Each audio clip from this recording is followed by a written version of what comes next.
Hello everyone, this is Mamta and you're watching Success Point Plus. Success Point Plus में आज हम यहाँ पर डिस्कस करने वाले हैं सोशल साइंस के कुछ इंपॉर्टेंट क्वेश्चन जो कि आपके एग्जाम के लिए काफ़ी हेल्पफुल होने वाले हैं। तो प्लीज़ वीडियो को लास्ट तक देखिएगा एंड चैनल पर अगर आप फर्स्ट टाइम विजिट कर रहे हैं तो प्लीज़ चैनल को भी सब्सक्राइब करना नहीं भूलिएगा। तो चलिए विदाउट वेस्टिंग टाइम हम आज की वीडियो स्टार्ट करते हैं। तो फर्स्ट क्वेश्चन है आपकी स्क्रीन पर, how did merchants travel first. तो देखिए जो मर्चेंट्स थे उन्होंने जो है सबसे पहले जो है ट्रेवल किया था विद कारवा में या फिर शिप्स में या फिर बोथ ए एंड बी। तो कौन सा ऑप्शन जो है सही है, चारों ऑप्शन आपको दिए गए हैं। तो आंसर जो हो जाएगा इसमें ऑप्शन नंबर सी हो जाएगा, बोथ ए एंड बी, यानी कि कारवा में भी वो जो है ट्रेवल करते थे और शिप्स में भी वो ट्रेवल करते थे। नेक्स्ट क्वेश्चन की तरफ चलते हैं। तो देखिए क्वेश्चन नंबर 2 है आपकी स्क्रीन पर। क्वेश्चन नंबर 2 में आपसे पूछा गया है, which city was stabilised on the banks of Ganga. Ganga नदी के किनारे जो है कौन सी सिटी जो है स्टेबलाइज की गई थी। तो देखिए मगध, विंध्यास या फिर both A and B, none of these. तो इसमें जो है जो मगध है वही आपका राइट ऑप्शन हो जाएगा। Option number A is the correct option of the question number 2। Next question की तरफ चलते हैं। क्वेश्चन नंबर 3 है आपकी स्क्रीन पर, on which rivers bank were the cities developed about 2500 years ago. 2500 साल पहले यानी कि 2500 साल पहले की ये बात है जहाँ पर जो है कौन सी नदी के जो किनारे वर द सिटीज़ डेवलप की गई थी। तो गंगा नदी, यमुना नदी, नर्मदा नदी या फिर ऑल ऑफ दीज। तो जो गंगा नदी थी वह जो है डेवलप्ड हुई थी। नेक्स्ट क्वेश्चन है आपका, क्वेश्चन नंबर 4 है आपकी स्क्रीन पर, from where did the Iranis and the Greek comes. जो ईरान से आए हुए लोग थे यानी कि Iranians and the Greek come जो आए थे, फ्रॉम वेयर कहाँ से वो लोग आए थे, नॉर्थ वेस्ट से आए थे या फिर नॉर्थ ईस्ट से आए थे या फिर नॉर्थ साउथ से या फिर नन ऑफ दीज। तो वो जो है नॉर्थ वेस्ट से जो है आए थे। देखिए इंपॉर्टेंट क्वेश्चन है आपके एग्जाम के लिए, चाहे आपका एग्जाम एकेडमिक लेवल का हो या फिर किसी भी कॉम्पिटेटिव एग्जाम की तैयारी में आप लोग लगे हुए हो, तो जीके के क्वेश्चन जो है सभी में आते हैं। तो चलिए नेक्स्ट क्वेश्चन की तरफ चलते हैं।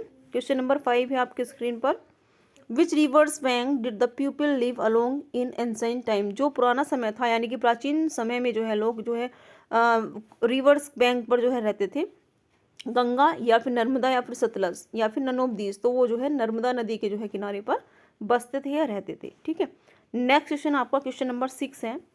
क्वेश्चन नंबर 6 में आपसे पूछा गया है, which is the earth consisting of A solid soling portion. तो देखिए द एटमॉस्फेयर है एंड हाइड्रोस्फेयर है, द लिथोस्फेयर है या फिर ऑल ऑफ दीज है। तो देखिए ऑल ऑफ दीज तो होगा नहीं, जो लिथोस्फेयर है वही आपका जो है करेक्ट ऑप्शन हो जाएगा। जो सॉलिड पोर्शन है वह होता है आपका लिथोस्फीयर को हम लोग बोलते हैं। नेक्स्ट क्वेश्चन है आपका क्वेश्चन नंबर 7 है। क्वेश्चन नंबर 7 में आपसे पूछा गया है, which is the largest continent. तो देखिए टोटल जो कॉन्टिनेंट्स हैं वो 7 होते हैं और 7 कॉन्टिनेंट्स में जो सबसे लार्जेस्ट कॉन्टिनेंट है वह है आपका एशिया। अफ्रीका, ऑस्ट्रेलिया नहीं होगा, नन ऑफ दीज भी नहीं है। तो Asia is the right option of the question number 7। Next question की तरफ चलते हैं। क्वेश्चन नंबर 8 है आपकी स्क्रीन पर। क्वेश्चन नंबर 8 में आपसे पूछा गया है, what do governments do for their people. जो गवर्नमेंट है वो क्या करती है अपनी जो है पीपल के लिए यानी कि जनता के लिए, वो the roads and schools, supply the electricity या फिर take action on social issues. तो देखिए ऑल ऑफ दीज जो है करेक्ट ऑप्शन हो जाएगा। वो सभी काम जो है करती है, जितने भी ऑप्शन आपको दिए गए हैं सभी के सभी करेक्ट है, यानी कि ऑल ऑफ दीज इसका जो है राइट ऑप्शन हो जाएगा। नेक्स्ट क्वेश्चन की तरफ चलते हैं। क्वेश्चन नंबर 9 है। क्वेश्चन नंबर 9 में देखिए आपसे पूछा गया है, what is an important part of the government. Government का जो इंपॉर्टेंट पार्ट है वह क्या है, इनमें से कोर्ट्स है या फिर प्राइवेट ऑर्गेनाइजेशंस हैं या फिर पब्लिक स्कूल्स हैं या फिर पार्लियामेंट। तो देखिए जो पार्लियामेंट होती है ना वही एक इंपॉर्टेंट पार्ट होती है गवर्नमेंट का। तो इसका जो राइट ऑप्शन हो जाएगा डी हो जाएगा। नेक्स्ट क्वेश्चन की तरफ चलते हैं। क्वेश्चन नंबर 10 है। क्वेश्चन नंबर 10 में आपसे पूछा गया है, day to day changes in the atmosphere are known as. तो देखिए जो भी दिनों दिन जो है चेंजेस हो रहे हैं, बदलाव हो रहे हैं इन द एटमोसफेयर में, उसको जो है जाना जाता है वेदर, वेजिटेशन, कल्चर या फिर नन ऑफ दीज। तो उसको हम क्या बोलते हैं, वेदर के रूप में जो है जाना जाता है। नेक्स्ट क्वेश्चन की तरफ चलते हैं। क्वेश्चन नंबर 11 है आपकी स्क्रीन पर। क्वेश्चन नंबर 11 में आपसे पूछा गया है, which country shares land boundaries with 7 countries. तो देखिए कौन सा जो देश है वह शेयर करता है अपनी जो है लैंड बाउंड्रीज को, जो भी बॉर्डर है उसका यानी कि जो सीमा है, विद 7 कंट्रीज के साथ में, 7 देशों के साथ में साझा करता है। तो चाइना है, ऑस्ट्रेलिया है, इंडिया है या फिर अफ्रीका है। तो India is the right option of the question number 11। India ही ऐसा देश है जो कि जो उसकी सीमा है उसको वो 7 देशों के साथ में साझा करता है। नेक्स्ट क्वेश्चन की तरफ चलते हैं। क्वेश्चन नंबर 12 है आपकी स्क्रीन पर, in which direction of India is the Himalayas located. देखिए इंडिया की कौन से जो है डायरेक्शन में हिमालय जो है स्थित है, तो ईस्ट में, वेस्ट में, नॉर्थ में या फिर साउथ में। ये इजी क्वेश्चन है, आप इजीली इसको कर सकते हो। सभी को पता है कि हिमालय जो है वो नॉर्थ में लोकेटेड है, तो C option is the right option हो जाएगा आपका क्वेश्चन नंबर 12 का। नेक्स्ट क्वेश्चन की तरफ चलते हैं। क्वेश्चन नंबर 13 है आपकी स्क्रीन पर। क्वेश्चन नंबर 13 में आपसे पूछा गया है where is the Bay of Bengal. तो बे ऑफ बंगाल जो है वो कहाँ पर है? In the east direction of India. देखिए इंडिया में तो है ही, लेकिन वेस्ट डायरेक्शन में है, नॉर्थ डायरेक्शन में या फिर साउथ डायरेक्शन में, वो आपको जो है बताना है। तो in the east direction of India is the correct option, यानी कि option number A is the right option हो जाएगा आपका क्वेश्चन नंबर 13 का। नेक्स्ट क्वेश्चन की तरफ चलते हैं। क्वेश्चन नंबर 14 है आपकी स्क्रीन पर।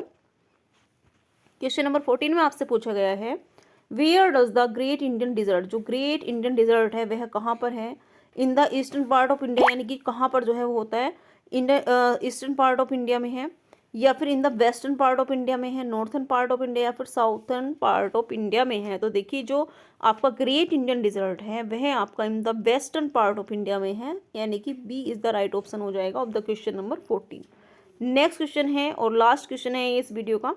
तो देखिए क्वेश्चन नंबर 15 है, आपसे पूछा गया है इसमें India is located in the. जो इंडिया है वह स्थित है, देखिए कहाँ पर स्थित है? नॉर्थर्न हेमिस्फीयर में, साउथर्न हेमिस्फीयर में, या फिर बोथ ए एंड बी, या फिर नन ऑफ दीज। देखिए ये सुपर टेट में भी क्वेश्चन आया हुआ है और काफ़ी बार जो है कॉम्पिटेटिव एग्जाम में भी रिपीट हुआ है ये क्वेश्चन, तो आप लोग ध्यान रखिएगा, इसको इंपॉर्टेंट क्वेश्चन है।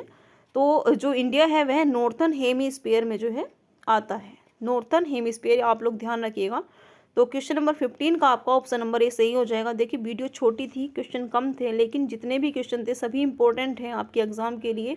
तो इस दृष्टि से जो है जो वीडियो है वो काफ़ी जो है हेल्पफुल होने वाली है, इंपॉर्टेंट होने वाली है आपके एग्जाम के लिए। तो वीडियो में प्लीज़ बने रहिएगा, एंड चैनल पर भी अगर आप फर्स्ट टाइम विजिट कर रहे हो तो प्लीज़ चैनल को सब्सक्राइब कर दीजिएगा। मिलते हैं अपनी अगली वीडियो में। Thanks for watching this video.